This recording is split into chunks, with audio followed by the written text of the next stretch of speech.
Bienvenidos, buenos días, 6 de la madrugada, 40 segundos. Se está anunciando en este momento en Estocolmo el ganador del Premio Nobel de Literatura año 2023.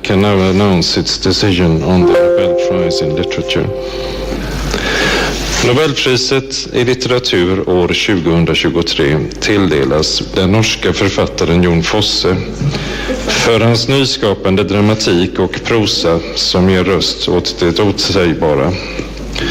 The Nobel Prize in Literature for 2023 is awarded to the Norwegian author Jon Fosse for his innovative plays and prose which give voice to the unsayable. Exactamente, es uno de los nombres que aparecía en las quinielas, Néstor, pero claro, este es un año que estaba muy difícil de definir quién era el ganador del Nobel de Literatura. No se había filtrado ningún nombre, pero sí era uno de los nombres que aparecía. Incluso, te digo, los chilenos teníamos la esperanza de que un nombre chileno apareciera, que ya habría sido tercera vez, imagínate, pero es un noruego. Ahí siempre se ha dicho que... Yo no lo conozco, Silvia, le confieso, su nombre es Jon Fosse. Exacto, Néstor, pero claro, siempre se dice que la academia se gira hacia los nombres nórdicos, que tiene esa derivada, pero vamos a tener que enterarnos de la obra de este autor, un autor noruego. En los últimos 10 años, la verdad es que la academia se había inclinado por los premios en inglés, fundamentalmente 5 en los últimos 10 años, 2 en francés, una polaca y un austríaco eran los últimos premios, y es el caso de un hombre. Entonces, en los últimos 10 años van a ser en total 7 hombres, en los últimos 11 años, 7 hombres y 5 mujeres los que están ganando el Premio Nobel de Literatura, Néstor, conocido esta mañana. En este minuto es de esos premiados, Silvia, que hay que buscar, que hay que descubrir.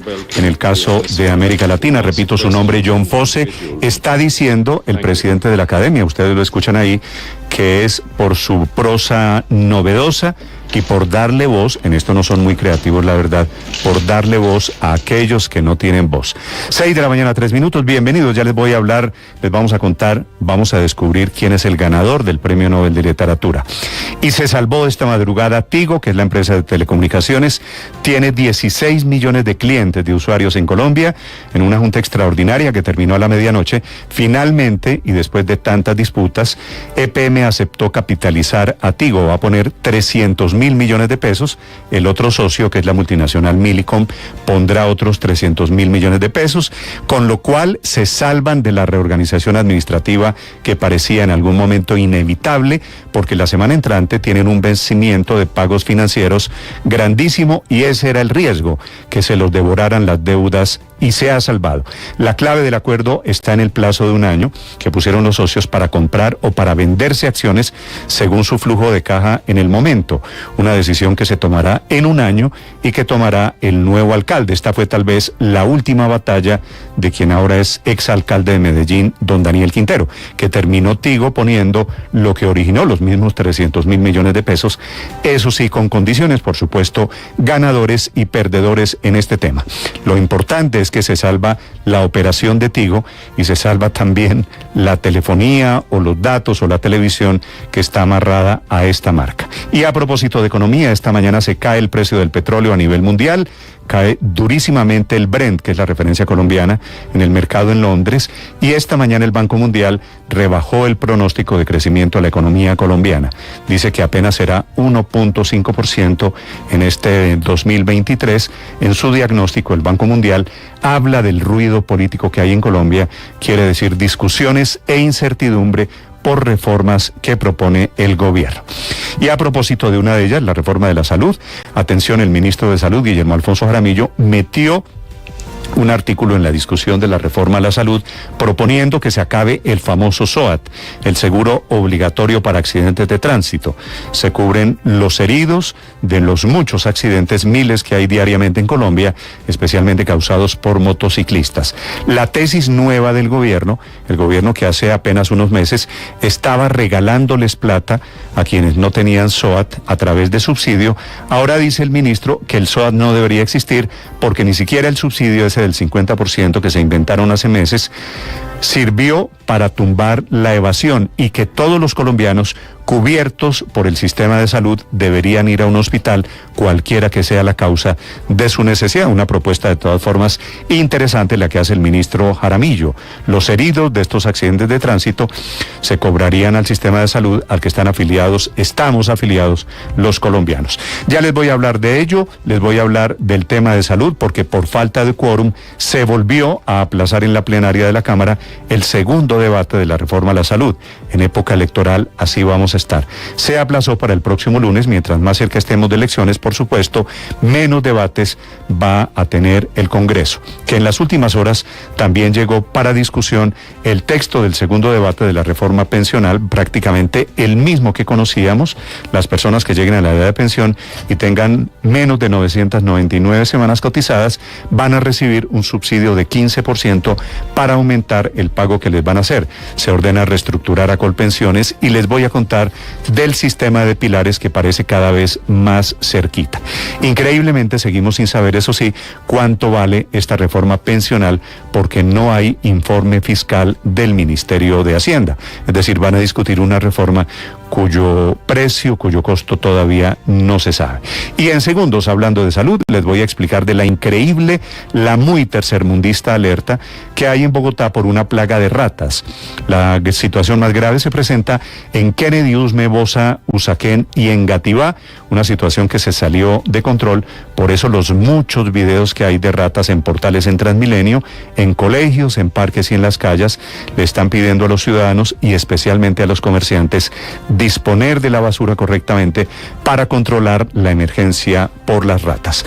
Bienvenidos, 6 de la mañana, 7 minutos, ganador del Nobel y muchas noticias para acompañarlos esta mañana. Es un gusto saludarlos. Hoy, jueves 5 de octubre, es el Día Mundial de los Profesores. Felicitaciones a los muchos, a los maestros de FECODE, pero también a los que no están afiliados o están en el sistema privado. Les hablaré en segundos del desorden que hay en el mundo para entender el Mundial del 2030, que se va a jugar en 6 países diferentes, con temperaturas diferentes, con usos horarios diferentes. Enseguida el resumen que les presentamos en Voces y Sonidos en Mañanas Blue. César Bautigó, una EPM aceptó capitalizar hasta por 300.000 millones de pesos. Su socio Millicom hará lo mismo. La forma de pago quedó 50% en octubre de 2023 y 50% en diciembre. La Junta Directiva de EPM dijo que esta decisión se tomó con el propósito fundamental de proteger el patrimonio público y evitar que la compañía se quedara sin liquidez para responder a las obligaciones a los acreedores que vencen la semana siguiente. Y por eso Marcelo Cataldo había señalado también que nosotros hoy estemos pasando por una situación de iliquidez o de desafío financiero por una coyuntura de mercado, no significa que la compañía sea inviable. Sin grandes cambios ante la Secretaría de la Comisión Séptima del Senado, fue radicada la ponencia mayoritaria de la reforma pensional para su segundo debate ante la plenaria de la corporación. La ponente, la senadora del Pacto Histórico, Marta Peralta. Posición positiva de que las mujeres pueda disminuírsele las semanas hasta las 1.000 semanas, pero también tiene un cambio en cuanto al pilar semicontributivo, y es que será lo que ya habíamos acordado en el debate. Casi al mismo tiempo, el partido de la U radicó su propia ponencia alternativa con varios reparos frente a la propuesta del gobierno. La senadora Norma Hurtado. Bueno, la columna vertebral, el umbral. No estoy de acuerdo con los 3 salarios mínimos. Me preocupa la sostenibilidad. Por falta de quórum no se pudo dar inicio al debate de la reforma a la salud. Esto generó varias discordias e incluso varios congresistas pidieron a sus compañeros que estén en la próxima sesión, que será el día lunes en horas de la tarde. El representante Juan Carlos Lozada. Ha sido absolutamente imposible conformar el quórum en las últimas semanas en el Congreso. Aquí hemos dejado ya varias constancias, múltiples representantes de la preocupación que nos aqueja en términos de la falta de asistencia de los congresistas. Ojalá que el próximo lunes se pueda terminar de conformar el quórum requerido para poder avanzar. Por parte de Gestar Salud habló la directora Carmen Dávila. Todavía le falta mucho al texto para que sea un texto coherente y sea un texto que le garantice que esto va a mejorar. ruido político, digamos. Es parte de la democracia, ¿no? Pero crea incertidumbre. La confianza empresarial y del consumidor en Colombia está cayendo abruptamente y se sitúa entre los niveles más bajos en América Latina. Así lo asegura el Banco Mundial en un reporte publicado que también reduce el pronóstico de crecimiento de nuestro país para el año 2023. William Maloney, economista en jefe del Banco Mundial para nuestra región. Cuando en general, cuando hay una caída en confianza en las reglas del juego, cuando los inversores ya están preocupados en cómo van a cambiar el sistema en el mediano plazo. El Tribunal Superior de Bogotá ordenó la captura de los hermanos Sales Puccini y otros 4 médicos más por falsificar títulos profesionales. Además, les revocó la absolución y fueron condenados a 7 años de cárcel. Lorena Barragán es una víctima de uno de los cirujanos. Sales Puccini, el médico que destrozó mis senos hace más de 6 años, acaba de ser condenado en segunda instancia a 7 años de prisión. Yo celebro esta decisión, sin duda es un espaldarazo, no solamente para mí, que he buscado justicia en mi caso, sino también que he buscado justicia para todas las víctimas de cirugías estéticas en Colombia. La JEP le dio un plazo de 5 días a la alcaldía de Medellín para que haga los ajustes finales y comience de una vez la intervención en la escombrera en la Comuna 13 y determinar si hay o no cuerpos de víctimas de desaparición forzada. En medio de la audiencia, el magistrado de esa justicia, Gustavo Salazar, pidió perdón por las demoras por parte del Estado. Quiero pedir perdón a ustedes, a las madres buscadoras que reclaman la verdad, a las hijas y a las esposas empeñadas, a los hombres que caminan al lado de ellas. Quiero pedir de nuevo perdón en nombre de un Estado indolente y con frecuencia incompetente. La comunidad de Bocas del Manso en Tierra Alta, Córdoba, rechazó la versión sobre una posible alianza entre el Clan del Golfo, los líderes de la comunidad y el ejército para cometer la incursión del pasado 11 de septiembre. Asimismo, negaron cualquier vínculo con el Clan del Golfo. El defensor del pueblo de Panamá, Eduardo Leblanc, le pidió intervención urgente al gobierno de Colombia ante la situación migratoria en la frontera. Son más de 413.000 los migrantes que ya han pasado esa peligrosa selva del Darién. Para nosotros es muy importante que el ejército colombiano esté en la frontera. Para nosotros es importante que nosotros sepamos cuántas personas se adentran a la selva para saber cuántos se quedan en el camino. Hoy en día las cifras que le estoy diciendo son cifras de personas que pasan los registros biométricos en Panamá después de salir del Darién. El defensor del pueblo, Carlos Camargo, al confirmar que ni el Gobierno Nacional ni Migración Colombia están entregando información sobre el flujo migratorio en el tapón del Darién respecto al número de personas desaparecidas o muertas en la selva. Migración Colombia no comparte información. Migración Colombia no está haciendo el verdadero y el real control migratorio en las zonas de frontera, en los municipios del departamento de Antioquia y el municipio del departamento del Chocó. En las últimas horas, una avioneta que despegó desde el aeropuerto Laya Herrera de Medellín con destino a Bogotá, al aeropuerto de Guaymaral, cayó entre los municipios de Faca y La Vega en el departamento de Cundinamarca. En ella se transportaban 2 ocupantes que, según las autoridades, perdieron la vida en el lugar de los hechos. Álvaro Farfán es el capitán del Cuerpo de Bomberos de Cundinamarca. Infortunadamente tenemos los 2 ocupantes, los cuales son hallados sin vida. Estamos en el proceso de recuperación de los mismos y se hace la entrega de la escena a la Aeronáutica Civil. El precio de la energía en Colombia está por las nubes. En promedio, el kilovatio por hora se ubicó en 1.045 pesos y hoy estaría todavía más alto de acuerdo con una notificación de XM al mercado mayorista. Si las compañías del sector empiezan a tener problemas financieros, el servicio de energía se va a ver afectado, ya sea por un apagón financiero, como se ha venido especulando desde hace unos meses, o que se incrementen las tarifas en los hogares. Anoche, varias zonas de Ecuador se quedaron sin luz debido a la escasez de energía dentro del sistema nacional, producto de una disminución en el suministro procedente de Colombia. El ministro de Energía de Minas de Ecuador, Fernando Santos. Ayer, a mediodía, súbitamente Colombia cortó la mitad del suministro. Apenas nos envió 200 megavatios. Mientras tanto, Acolgen le está pidiendo al gobierno nacional revisar las condiciones de intercambio de energía eléctrica con Ecuador. El precio internacional del petróleo sufre su mayor caída en un día en lo que va corrido del año. Perdió $5 en una sola jornada, pero ha perdido $12 en una semana. Llegó a estar cerca de los $100 el barril hace apenas 7 días y a esta hora se cotiza el Brent por debajo de los $85.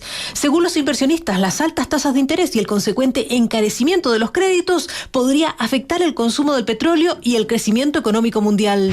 Arrancó el evento que puede marcar el pontificado del Papa Francisco. La Asamblea del Sínodo debatirá temas controversiales como la participación de la mujer en la iglesia o el trato a los divorciados y a las parejas homosexuales. Al menos aquí adentro, si no estás de acuerdo con lo que dice un obispo, lo que dice una monja o un laico, díselo en la cara. Para eso está el sínodo, para decir la verdad y no para charlar bajo la mesa. Una colombiana, la hermana Liliana Franco, está en ese grupo. El aporte de la mujer en la iglesia es muy, muy importante, así como es el aporte en la sociedad. Lamentablemente venimos todos en los distintos continentes de estructuras y modos sociales que son modos machistas. La FIFA anunció un mundial en 3 continentes y 6 países. La Copa del Mundo de 2030 tendrá como sede a España, Portugal y Marruecos, pero habrán 3 partidos en países de Sudamérica para celebrar el centenario del torneo. Así lo anunció el presidente de la Conmebol, Alejandro Domínguez. Tanto en Uruguay como en la Argentina y como en Paraguay van a haber 3 inauguraciones que se van a hacer en estas sedes, en estos países. Estás escuchando Blue Radio.